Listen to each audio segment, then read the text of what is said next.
اس نے کھٹاک سے فون رکھا اور ان کی طرف پلٹا۔ سوری گرلز، بامشکل چہرے پر بشاشت لاتے ہوئے وہ اب ان کا کارڈ لگانے لگا۔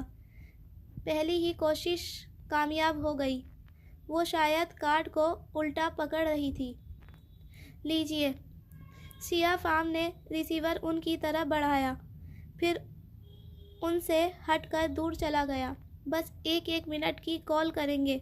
حیا نے نمبر ملاتے ہوئے ڈی جے کو تنبیہ کی۔ سلیمان صاحب نے پہلی ہی گھنٹی پر فون اٹھا لیا۔ وہ چپ ہوئی کہ نہیں؟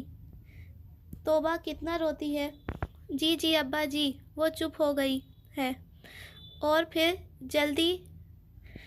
جلدی اپنی خیریت بتا کر فون بند کر دیا۔ ڈی جے نے بھی بامشکل 1 منٹ ہی گھر بات کی تھی۔ بعد میں بقایا رقم دیکھی تو بامشکل 1 یورو استعمال ہوا۔ باقی 4 یورو کا بیلنس ابھی موجود تھا۔ دونوں اپنی عجلت و کنجوسی پر خوب پچھتائے کہ اب ابو ظبی سے نکل کر تو یہ کارڈ کسی کام کا نہیں تھا۔ حیا نے اسے اپنے گولڈن پاؤچ میں ڈال لیا۔ اب انہیں اپنا سامان لینا تھا۔ وہاں بہت سے ٹائرز چل رہے تھے۔ ہر ٹائرز پر بیگز اور سوٹ کیس قطار میں رکھے چلے آ رہے تھے۔ انہیں قطع علم نہیں تھا کہ اپنے بیگز کو کہاں تلاشیں۔ وہ دونوں بدحواس سی ایک ٹائر سے دوسرے کی طرف بھاگنے لگیں۔ ڈی جے کا تھوڑی دیر میں ہی سانس پھول گیا۔ کبھی حیا کو ایک جگہ اپنے سیاہ سوٹ کیس کا گمان گزرتا تو وہ ڈی جے کا ہاتھ کھینچ کر ادھر بھاگتی، مگر قریب سے دیکھنے پر وہ کسی اور کا بیگ نکلتا تو کبھی ڈی جے اپنے بھورے تھیلے کو پہچان کر چلاتے ہوئے ایک طرف دوڑتی، مگر اس پر کسی اور کا نام درج ہوتا۔ حیا، بتاؤ اب بیگز کہاں ڈھونڈیں؟ ڈی جے نے پریشانی سے اسے دیکھا۔ اس کا سانس دگنی کی طرح چل رہا تھا۔ حیا نے بامشکل تھوک نگلی اور چہرے پر آتے بال کانوں کے پیچھے اڑے۔ اب سچ بولنے کا وقت تھا۔ ڈی جے، مجھے سچ میں نہیں سمجھ آ رہا۔ میں آج زندگی میں پہلی دفعہ جہاز میں بیٹھ رہی ہوں۔ ڈی جے نے چند لمحے اس کا چہرہ دیکھا، پھر ہتھیلی اس کے سامنے پھیلائی۔ ہاتھ مارو، میں بھی آج پہلی دفعہ جہاز میں بیٹھی ہوں۔ حیا نے زور سے اس کے ہاتھ پر ہاتھ مارا اور دونوں ہنس پڑیں۔ کافی دیر بعد ان کی ڈائس کی لسٹ نظر آئی، جس پر ہر فلائٹ کے مخصوص ٹائر کا نمبر درج تھا۔ فہرست دیکھ کر 2 منٹ میں ہی اپنا مطلوبہ ٹائر مل گیا۔ سامان لے کر حیا اتنا تھک چکی تھی کہ جب ڈی جے نے وہی ایک جگہ چمکتے فرش پر بیٹھنے کو کہا تو وہ اپنا سارا نخرہ اور غرور بالائے طاق رکھ کر ادھر زمین پر بیٹھ گئی۔ اپنے بیگز کے ساتھ اب وہ دونوں مزے سے فرش پر بیٹھی ہر آتے جاتے کو دیکھ رہی تھی اور ارد گرد مہذب نفیس لوگ حیرت سے ان دونوں کو دیکھ رہے تھے۔ افا نور ٹرمینل 1 سے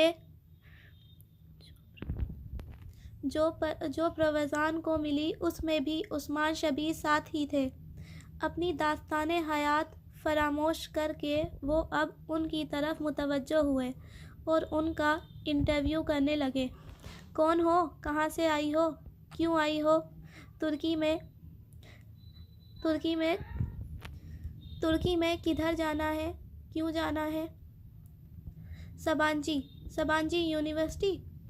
انہوں نے اتنی بلند آواز میں دہرایا کہ اگلی نشست پر بیٹھی ترک خاتون نے گردن موڑ کر قدرے اونچا ہو کر ان کو دیکھا۔ سبانجی؟ اس سے آگے خاتون نے قدرے 27 سے چند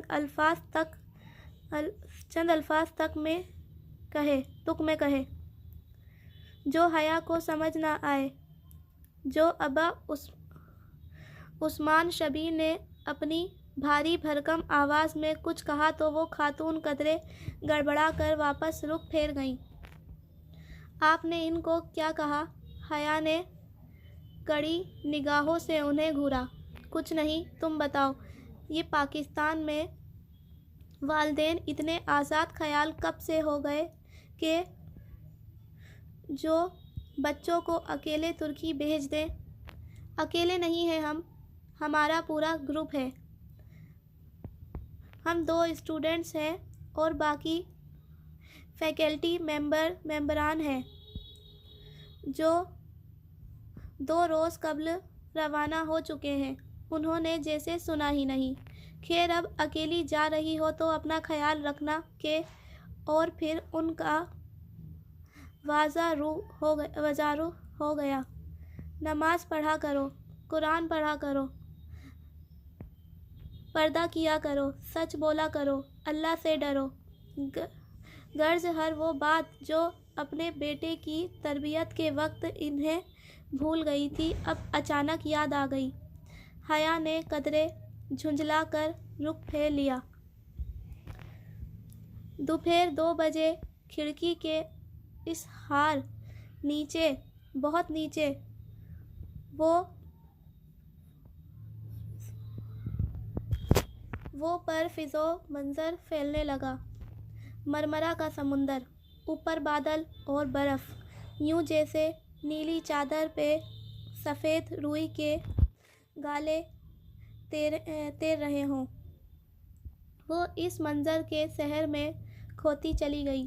جہان سکندر کا ترکی اس کے قدموں تلے تھا۔ یہ رکھ لو۔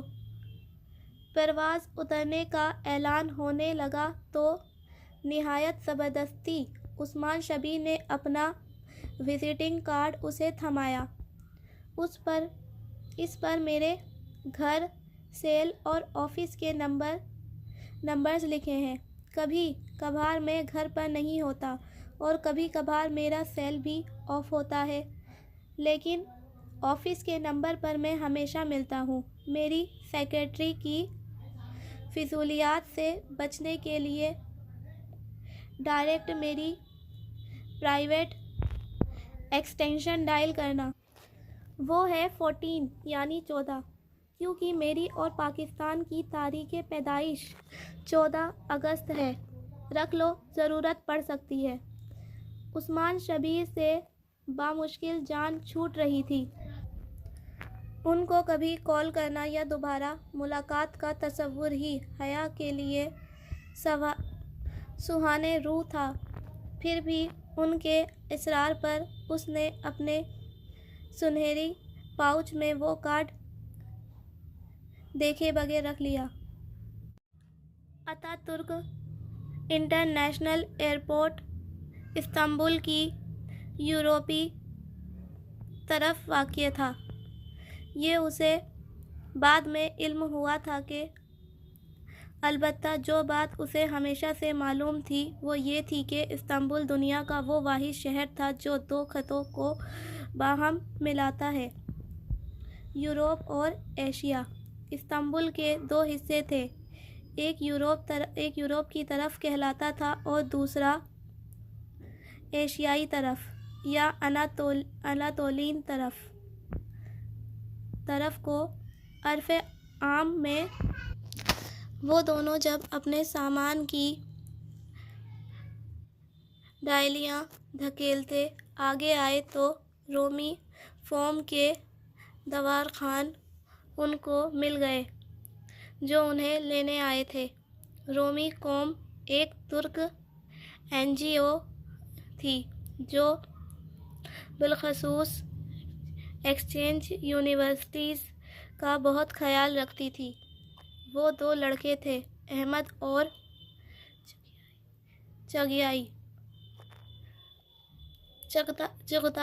چغتائی نام تو ہمارے ہاں بھی ہوتا ہے، جیسے مسعود عبدالرحمن چغتائی، ہے نا حیا؟ ڈی جے نے سرگوشی کی تھی۔ السلام علیکم۔ وہ بہت گرم جوشی اور احترام سے ملے۔ چغتائی نے ان سے بیگز لے لیے۔ آئے، باہر گاڑی انتظار کر رہی ہے۔ چغتائی برادرز، پلیز پانی پلا دیں، بہت پیاس لگی ہے۔ حیا کی طرف ڈی جے بھی پیاس سے بے حال تھی۔ چغتائی نے سر اثبات میں ہلایا اور احمد کے ساتھ سامان اٹھانے لگا۔ پھر وہ دونوں ان سے آگے چلتے ہوئے باہر کی طرف بڑھ گئے۔ بے حد مہمان نواز قوم کے اس سپرد نے ان کو پانی کیوں نہیں پلوایا، یہ معاملہ وہ ساری زندگی نہیں حل کر سکی۔ کوئی امکان یہ تھا کہ چغتائی کی انگریزی کمزور تھی، جس کے باعث وہ ان کا مدعا سمجھ نہیں پایا۔ باہر نکلنے سے قبل انہوں نے اپنی رقم ترک لیرا اور یوروز میں تبدیل کروا لی تھی۔ ایک لیرا پاکستانی 25 روپے کا تھا اور ایک یورو 125 روپے کا۔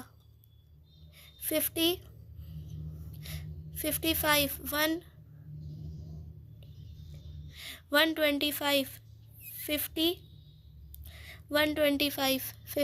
ڈی جے نے زیر لب کرنسی کی مالیت کا حساب لگاتی اور ان کی قیمت یاد کرے باہر آئی تھی۔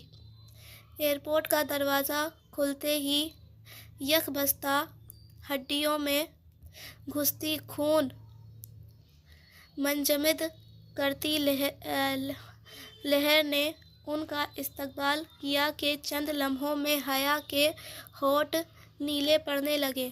یہاں مری اور ایوبیا کی سرد ترین ہوا اس سے بھی کئی گنا سرد ہوا چل رہی تھی۔ حیا نے بے اختیار بازو سینے پر لپیٹ لیے۔ وہ ٹھٹھرنے لگی تھی۔ اس کا سامان خاصا وزنی اور بے تحاشا تھا۔ دونوں لڑکے سرمئی رنگ کے ہائی ایس میں بیگز رکھتے رکھتے ہاپ گئے تھے۔ آپ واقعی صرف 5 ماہ کے لیے آئی ہیں؟ چغتائی نے سادگی سے پوچھا تو احمد نے موضوع بدل دیا۔ ہماری روایت ہے کہ جو بھی اتا ترک ایئرپورٹ سے استنبول آتا ہے، ہم اسے سب سے پہلے استنبول ابو ایوب انصاری کے مزار پر لے جاتے ہیں۔ اس سے اس کا ترکی میں قیام اچھا گزرتا ہے۔ احمد کہہ کر بیگ گاڑی میں رکھنے لگا تو ڈی جے نے سرگوشی کی، مگر حیا یہ تو ہم پرستی اور شرک۔